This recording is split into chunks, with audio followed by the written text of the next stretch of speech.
10 টাকা দরে 5টি আপেল কিনে 15 টাকা দরে 6টি আপেল বিক্রয় করা হলে শতকরা লাভ কত হবে? তো এই জাতীয় অঙ্কগুলো আমরা খুব সহজে করতে পারতেছি। তো আপনারা দেখেন আমরা কিভাবে সহজে করতেছি। আমরা প্রথমে এখানে কি করব, প্রথমে আমরা এই যে টাকা আর এই টাকা আমরা একদিকে লিখব 10 15। তারপরে আমরা কয়টি, প্রথমে আছে 5টি, এখানে 5টি লিখব। তারপর আছে কয়টি, 6টি লিখব। তারপর আমরা এদিক দিয়ে গুণ করব, এদিক দিয়ে গুণ করব।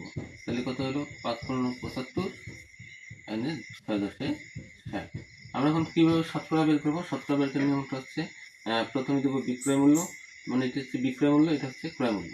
তো আমরা কি করব, প্রথমে বিক্রয় মূল্য বিয়োগ ক্রয় মূল্য ভাগ ক্রয় মূল্য গুণন 100%।